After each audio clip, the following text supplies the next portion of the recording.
Ecco, quindi Alors, nous suivons un fil logique. On a vu le volet ministériel, la partie agence, la toxicologie humaine, environnementale. Nous savons que des substances se meuvent dans l'eau et que donc les aires d'alimentation seront de plus en plus importantes. Mais finalement, ce sont les cantons qui doivent prendre en charge tout le travail. Voilà pourquoi je donne la parole à Monsieur Paul Borer du canton de Berne, du service du domaine des eaux, oui, chef du domaine des eaux. Il nous parlera des défis, Office des eaux et des déchets du canton de Berne. Il nous parlera de la protection des ressources et donc de l'exécution cantonale en matière justement d'air, d'alimentation ZE. Merci beaucoup pour ces mots d'introduction.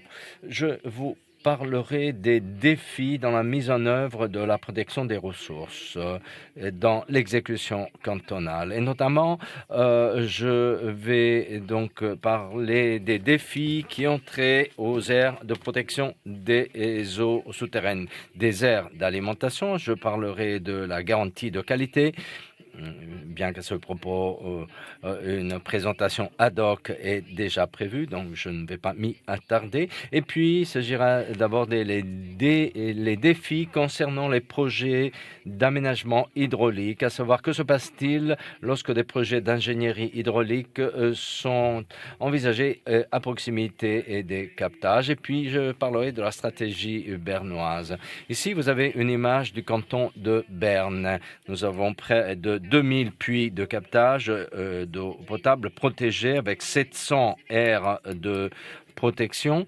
Et si nous regardons ces aires de protection, nous constatons qu'un quart sont en phase avec le droit fédéral. Autrement dit, des règlements sont respectés à 100%.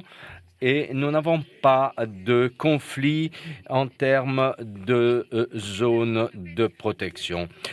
Cependant, le fait qu'il y ait autant de zones de protection non conformes au droit fédéral, eh bien, c'est une mauvaise nouvelle. Et avec, ici, on constate que l'on approvisionne tout de même 75% de la population grâce justement à ces aires de protection. Alors voici quelques images d'aires de protection pas tout à fait conformes. Ici, ce sont des exemples où l'habitat se superpose à l'aire de protection. Alors je vois mal comment on puisse protéger ces captages à titre préventif. Ici, on a un cas spécifique.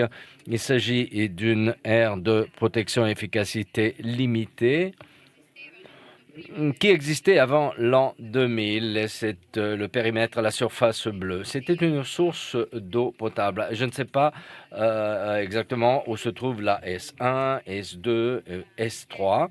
Et donc ici, il y a une demande justement de réaliser justement une construction. Et nous avons des problèmes à évaluer tout ça. Et nous constatons et à faire un bilan. Et nous constatons que dans le canton bernois, il y a des lacunes et des déficits en matière de mise en œuvre de la protection des eaux souterraines en termes d'aménagement du territoire. Parfois, il manque une vue d'ensemble concernant l'état d'avancement de la mise en œuvre dans les zones de protection sur les conflits. Et il manque également une planification stratégique visant à résoudre les conflits. On constate souvent que la mise en œuvre de la planification est lente et que la révision des zones de protection demande un certain temps. Il y a 3 ans, je me réjouissais du fait que cette motion, la motion 22-38-73, était présentée, qui fixait les délais pour la mise en œuvre des mesures de protection des eaux souterraines par l'aménagement du territoire, malheureusement qui a été rejeté. Et nous, du canton de Berne, nous n'avons pas une vue complète de toutes les aires de protection. J'ai analysé les données et vous voyez ici les aires le nombre d'aires de protection au fil du temps, et cette ordonnance a permis de circonscrire les aires de protection. Et si vous constatez et vous voyez le nombre cumulé d'aires qui ont été identifiées en tant que telles, et puis vous avez celles qui sont effectivement, qui ont été réellement délimitées de manière efficace, avec efficacité juridique, et puis vous avez le nombre d'aires qui ont fait l'objet d'une révision. Donc il est important de savoir combien de ces aires ont été revues et corrigées, et vous allez voir que ce chiffre augmente très lentement. J'ai fait un calcul, et avec mon équipe, on arrive à réaliser 5 révisions de zones protégées par an, et dans 100 ans, on aura probablement terminé. Et jusque-là, à ce moment-là, tout le territoire suisse aura été bâti. On constate que de nombreux dossiers restent en suspens, car il manque les ressources au niveau cantonal et municipal. Nous constatons que les conflits d'utilisation deviennent de plus en plus complexes. Les procédures aussi se complexifient, et ceci probablement lié à la pandémie de coronavirus, et que le nombre de recours aux voies de droit a augmenté. On fait appel à des voies juridiques, justement, et la solution de ces conflits concernant les zones protégées ou la mise en œuvre de mesures de sécurité sont coûteuses et ne progressent que très lentement. Il n'est pas rare que des captages d'eau potable soient abandonnés. Alors, si je considère les zones ou les aires d'alimentation, ici, nous avons reçu une demande d'examiner le chlorothalonil, mais aussi d'apprécier d'autres facteurs. Nous avons effectué une programmation, une planification, et nous avons étudié les aquifères présents, et on s'est dit ici, et nous avons déjà, les bases sont déjà posées, les conditions sont déjà réunies. Donc, on calcule un besoin de 200 à 300 aires d'alimentation dans le canton de Berne pour 100 terres ZU pour des sites de captage régionaux, de 100 à 200 ZU pour les sites de captage qui présentent un risque de contamination. Ce que l'on a fait jusqu'ici dans ces vallées, ça a été de déterminer les secteurs ou les aires d'alimentation dans les fonds de vallée, et la détermination des aires d'alimentation est quelque chose d'extrêmement complexe, et nous, on fait appel à des modèles numériques qui, néanmoins, demandent de bonnes bases de données. Lorsque l'on constate les défis principaux, eh bien, c'est la précision avec laquelle ces aires doivent être désignées. Ici, vous avez 5 sites de captage. Il s'agit d'eau potable, et dans ces aires, à partir depuis 14 ans, il existe un projet qui vise la réduction des nitrates. Et si on ne dispose pas d'une connaissance approfondie des aires d'alimentation, eh bien, on a envisagé un projet, justement, une aire de projet. Donc, on peut établir un périmètre vulnérable, ce que nous avons fait dans ce projet. Et nous avons pris la quantité annuelle comme base, et il y a 3 ans, nous avons établi et circonscrit, disons, ce périmètre d'alimentation qui est beaucoup plus vaste que les zones où la réduction des nitrates a déjà eu lieu. Et malgré l'étendue de ce projet a eu beaucoup de succès. On a dépassé le seuil de 25 mg une seule fois, mais aujourd'hui, les valeurs sont en dessous, passablement en dessous. Ce que l'on peut faire sur les nitrates, ce n'est pas possible sur les pesticides. Autrement, si on souhaitait progresser aujourd'hui et limiter ou délimiter plutôt les aires d'alimentation, eh bien, les services de distribution et d'approvisionnement nous diront, eh bien, maintenant, il faudra envisager et évaluer les produits chimiques.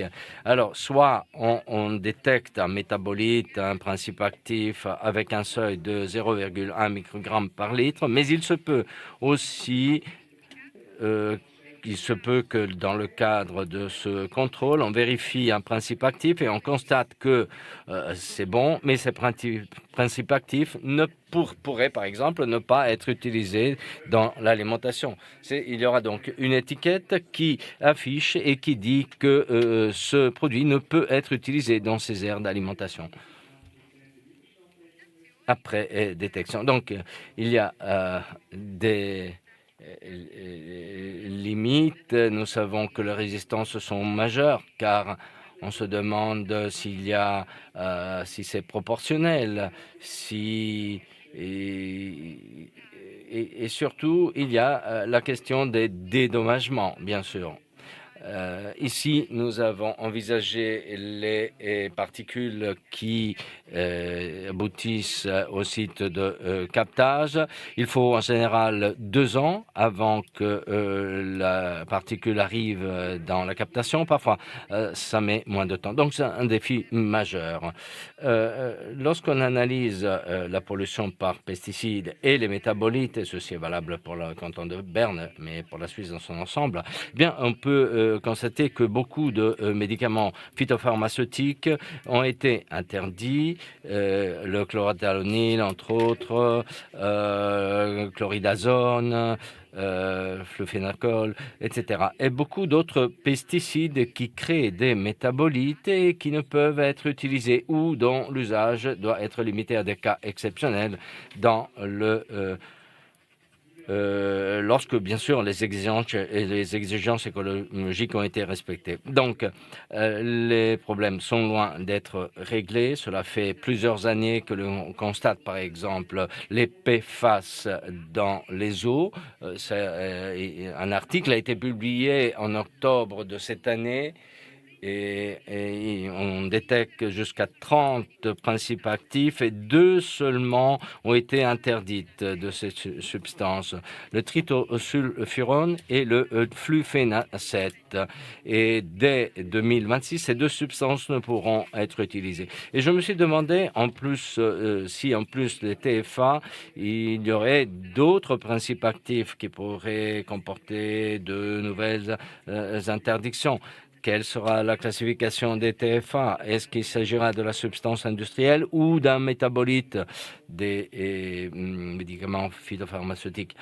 Donc, je me suis dit, alors si je saisis la concentration de chlorothalonil, je la compare au TFA, donc microgrammes, nanogrammes par litre, et ensuite, j'imagine, par exemple, que si je détecte des métabolites de chlorothalonil, ça veut dire que je suis dans une aire utilisée dans un but agricole intensif et je devrais également trouver des TFA. Et en effet, à des concentrations plus élevées, les concentrations de TFA augmentent à son tour, qui peuvent provenir de l'eau de pluie également. Donc, moi, je dirais qu'à partir d'une concentration de 800 nanogrammes par litre, la source principale est l'agriculture. Donc, si un service d'approvisionnement hydrique me dit que nous avons trop de TFA et demande à ce que j'interdise ces pesticides, je demande lesquels, car je ne sais pas quelles sont les substances à l'origine. C'est le véritable défi. Concernant la garantie de qualité, eh bien, Peter vous en parlera davantage. Ici, vous avez les substances qui nous ont inquiétés par le passé, les nitrates au siècle dernier. Le problème n'étant pas complètement résolu aujourd'hui, il nous reste encore pas mal de sites de captage avec plus de 25 mg, parfois plus de 40 mg litre de nitrate. Ensuite, je suis responsable des ressources, de la protection des ressources et je constate dans mon travail que la garantie de qualité ne fonctionne pas exactement comme elle le devrait. Et moi, je dis toujours que les services doivent analyser l'analyse des dangers dans les ressources en eau. Autrement dit, ils doivent suivre, analyser la qualité qui doit reposer également sur l'analyse des risques. Donc, si un exploitant s'adresse à moi et me demande des données et je constate que je n'ai pas d'analyse pointue et complète des ressources en eau, eh bien, pour nous, la question est simple. Donc, si nous avons un site de captage dans une aire destinée à usage agricole intensif, eh bien, alors dans ce cas-là, je fais une analyse complète des pesticides. Et nous constatons notamment que les données, hélas, ne sont pas collectées et que de toute manière, nous avons un accès limité à ces données. Il existe peut-être des solutions et en particulier une directive existe, la W12 en particulier et la révision de celle-ci qui peut nous supporter lorsqu'il s'agit de vérifier les risques. Et puis, il y a un autre sujet qui est peut-être moins connu. Dans la protection des eaux, il existe un conflit entre l'aire des eaux à proprement parler, des eaux de surface, et l'aire des eaux souterraines. Donc, en présence d'une aire spécifique, on peut pallier ce conflit. Par exemple, si j'élargis le lit de la rivière, l'eau peut atteindre le site de captage et ça risque de créer plus de problèmes. Donc, ici, on peut constater que si l'on constate s'il y a une superposition entre zone à bâtir et zone ou aire d'alimentation en eau potable, des problèmes se posent. Dans S2, nous évaluons justement si on peut présenter une exception. Et donc, si dans ce cas-là, on interdit la construction et la fouille, et dans S3, on vérifie si un bilan individuel peut être effectué. Ce qui est surprenant, ces chiffres, ces valeurs remontent à il y a 2 semaines, et j'ai essayé de vérifier combien d'aires de protection du canton de Berne se superposent à une aire de ressources en eau. Et j'ai pu constater qu'un nombre élevé d'aires de protection sont présentes dans S1, qui se croisent avec un plan d'eau ou un cours d'eau. Nous estimons que de 30 à 50% de ces aires de protection font l'objet de conflits. Quels sont les défis? Eh bien, il s'agit de bien planifier, et planifier demande de temps, et planifier une aire de protection demande de temps, et ces activités de planification ne sont pas toujours concertées. Ensuite, il y a la question de qui paye lorsqu'un problème se pose, si par exemple le site de captage est mis à risque, si vous voulez. Donc, tous ces sujets qui ont trait à l'eau doivent être abordés de manière holistique. Nous avons déjà notre stratégie cantonale qui est en phase d'élaboration, et dans les mois qui viennent, elle sera mise en œuvre. Et nous avons essayé d'aborder tous les sujets du cycle de l'eau, car on veut préserver le cycle hydrologique, protéger la biodiversité, mais permettre également l'utilisation des ressources en eau. Parfois, des compromis sont nécessaires, et pour ceux qui souhaitent avoir plus d'informations, je vous dis que l'année prochaine, on aura le Berner Wassentag, à savoir la journée de l'eau en mars 2026. Si vous avez des questions, je suis à votre disposition. Merci. Grazie mille. Merci beaucoup, Paul Borer.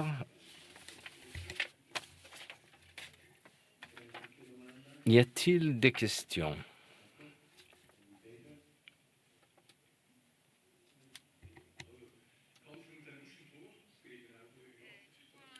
Est-ce que vous pouvez nous anticiper quelque chose concernant votre stratégie de l'eau? J'aimerais bien savoir sur quelle base repose votre stratégie. Donc, il y a bien sûr la stratégie suisse en général, mais il n'y a pas de stratégie nationale à proprement parler. Ça existe à l'étranger. Alors, sur quoi vous êtes basé? Alors, des stratégies existent, par exemple le canton de Fribourg avec Oliver Schey. Nous avons travaillé qui était chargé justement de réunir tous les offices et tous les départements. Nous avons fait appel à pas mal d'entreprises. Nous avons élaboré une stratégie nous permettant de faire des progrès. Aujourd'hui, notre horizon nous amène jusqu'à 2040, mais on veut le dépasser. En tout cas, il y a des bases sur lesquelles s'appuyer au niveau cantonal. Io ne avevo una.